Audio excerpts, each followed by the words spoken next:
Stop. Before you say another word, tell me. Do you put things down or do you place them? And honestly, do you even know the difference? Because most English learners use these words randomly, guessing every single time. But they are not the same. They feel different, they sound different, and choosing the wrong one makes your English sound off in a way you can't explain. Today, we fix that. For good. Stay right here.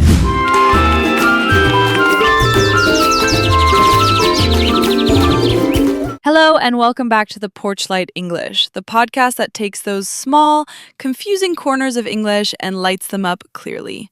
I'm Amanda. And I'm Ryan. Really glad you're here today, because today's topic is one of those things that sounds simple, but makes a surprisingly big difference to how natural you sound.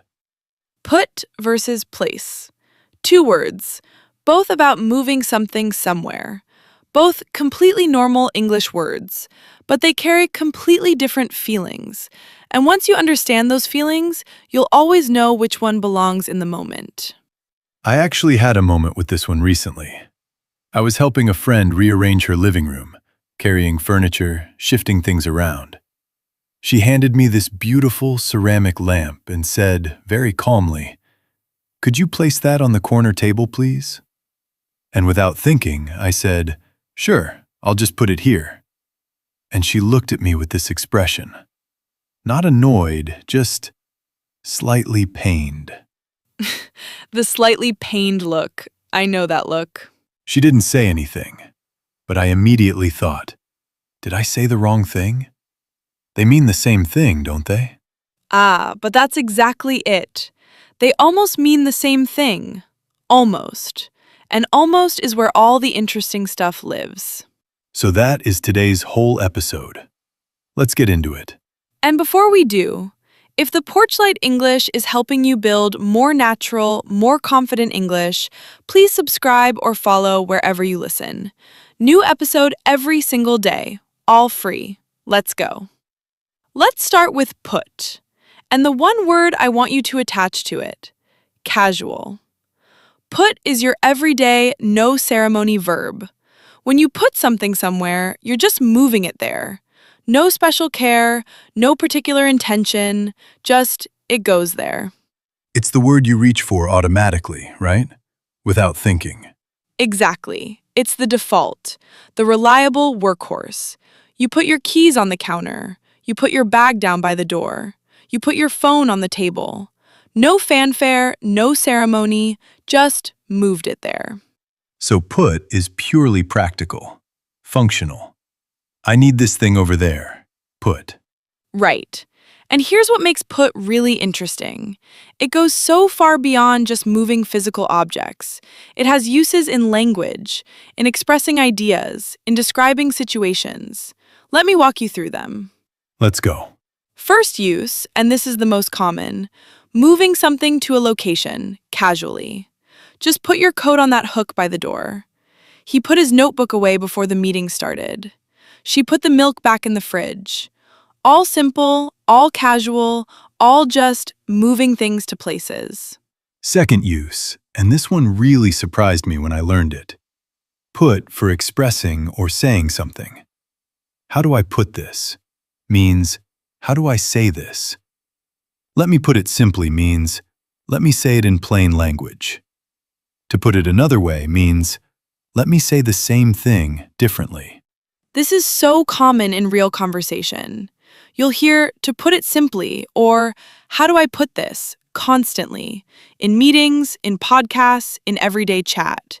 It means you're choosing words carefully to express something. Third use, put for writing something down. Put your initials at the bottom of each page. I put it in my notes so I wouldn't forget. Put the reference number in the subject line. Here, put means write, record, add. Fourth use, and this is a really important one professionally. Put for causing someone to be in a situation. This puts me in a really awkward position. I don't want to put you under any pressure. That comment put everyone in the room on edge. You're not moving an object. You're moving someone into an emotional or situational state. Fifth use, put for estimating something. I would put her experience at about 5 years. They put the cost at just under 2,000. How much would you put it at? It's giving a rough calculation, a judgment. Sixth use. Put for investing effort or energy. She put so much thought into this gift. He puts everything into his work. Heart, time, energy. Put some time aside for this. It's worth it. You're putting something valuable into something else. And seventh, put for presenting or proposing something formally. Let me put a proposal to you. She put forward an interesting solution in the meeting. Put forward means to formally offer an idea for consideration. Now, place. And the word I want you to connect to this one, intentional. When you place something, you're not just moving it, you're positioning it deliberately, with care, with attention. So place has a kind of respect in it? Like you're treating the thing with care? Exactly. That's a perfect way to feel it. Place says, this matters. I'm being careful. I'm being precise. Think about that lamp from your story. Your friend said, place it on the corner table. She wasn't just asking you to move it. She was asking you to position it thoughtfully. It was probably a lamp she loved. She didn't want it just dumped somewhere. And I said, put it, which is like, yeah, fine, whatever. Lamp goes here. Exactly. Put says, task complete. Place says, I'm being careful with this. So when do I use place physically?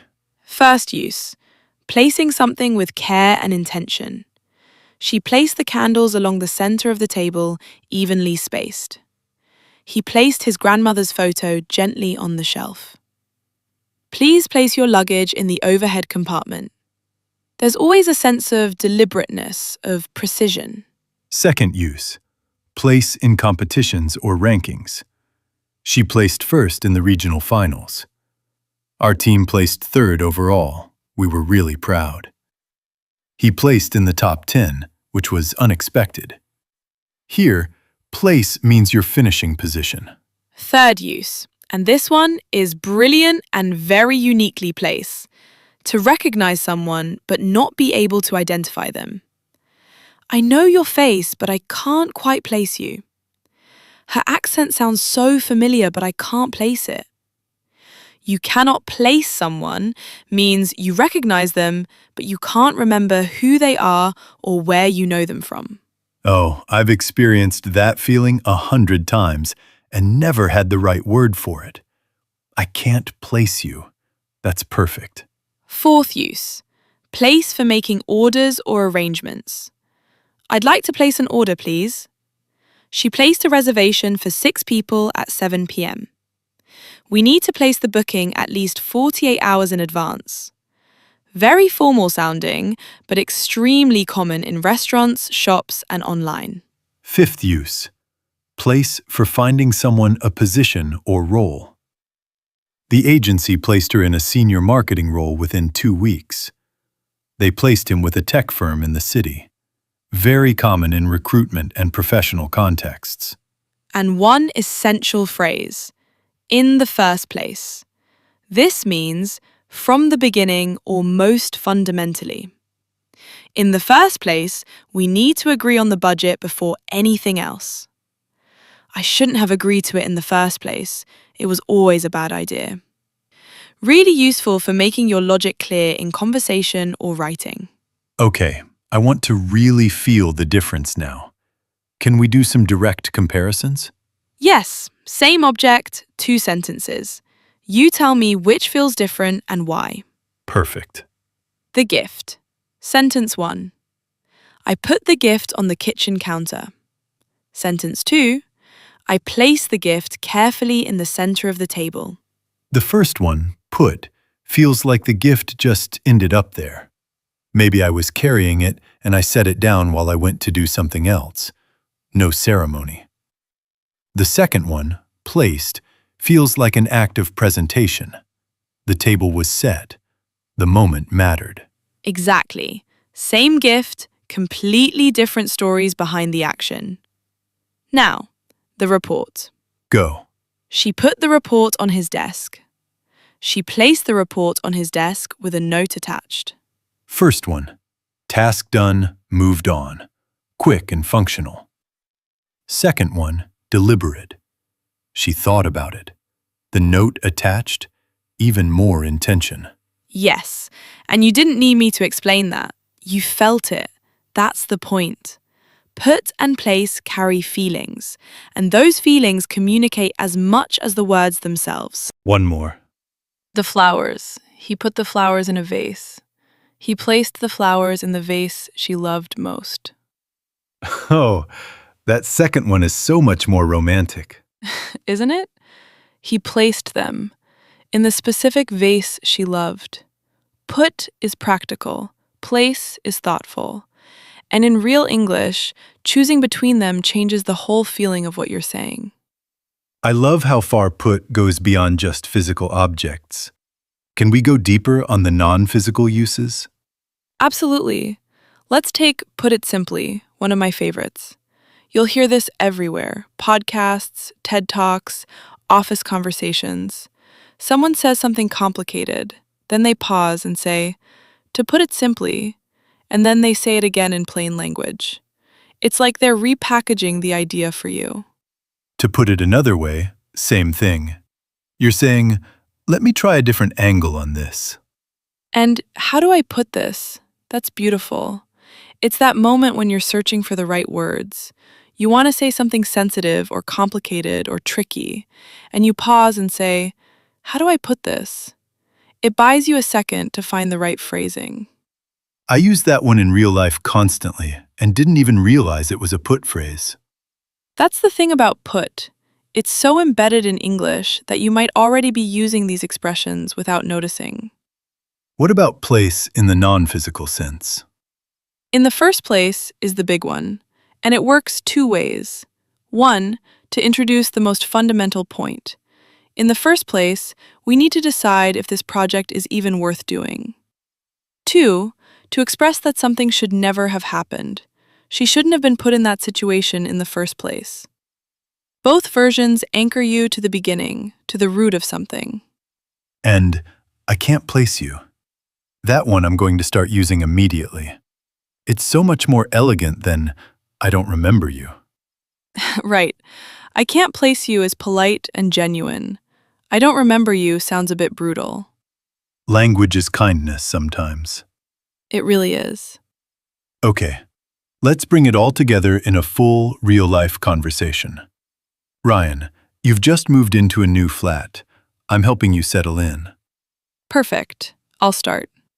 Amanda, where do you think I should put the sofa? Against this wall or facing the window? I'd face it toward the window. Just put it there for now. You can always move it later once you've lived with it for a bit. Good thinking. And this bookshelf? Place it along that wall. It'll balance the room nicely. That's a statement piece, so it deserves a deliberate spot. Right. And these framed photos? Oh, place those carefully. Don't just put them anywhere. The frames look fragile, and they're meaningful things. Take your time with those. I know. I'll lay them flat on the floor first while I figure out the arrangement. Actually, speaking of photos, I saw someone at the removal company today. Her face was so familiar, but I couldn't place her. It's been driving me mad. I hate that feeling. To put it simply, it'll come to you at 2 a.m. when you're trying to sleep. Probably. Right. Where do you think I should put the kettle? Just put it near the socket on the right side of the counter, practical spot. And put a note in your phone to place an order for a new dish rack. That one is falling apart. Good call. I'll put a reminder in right now. Amanda, I have to say, you've put an enormous amount of effort into today. I wouldn't have managed all of this without you. To put it simply, this is what friends are for. And in the first place, you would have figured it all out eventually. Maybe, but having you here made everything better. Now, where do we put the box of things we still can't decide on? Shove it in the cupboard. We'll deal with it next week. Shove. A new word for next time. Let's do a quick mistakes round. I'll say the wrong version, you fix it. Let's go. She placed her bag down and ran for the bus. Is placing a bag down really a careful, deliberate moment when you're running for a bus? No, that's pure action. No care, no precision. Rushing. So, She put her bag down. Fast, casual. Just dropped it. Put. exactly. No ceremony in a bus chase. Next one. Can you put the crystal glasses neatly on the shelf for the dinner party? Crystal glasses. Neatly. Dinner party. Does that sound like a just move them situation? No. Crystal is fragile. The occasion is formal. It should be, can you place the crystal glasses neatly on the shelf? Perfect. The fragility and the occasion both call for place. Last one. I know him from somewhere, but I just can't put him. You can't put him? That sounds odd, right? Very odd. It should be, I just can't place him. Place is the word for recognizing someone you can't identify. Brilliant. 3 mistakes, 3 fixes, all clean. Let's lock it all in with a clear summary. Put. Your everyday, casual, flexible verb. Moving something somewhere without needing to be careful. Just put it down. Put your name here. Put some effort in. How do I put this? It's direct, practical, and wide-reaching.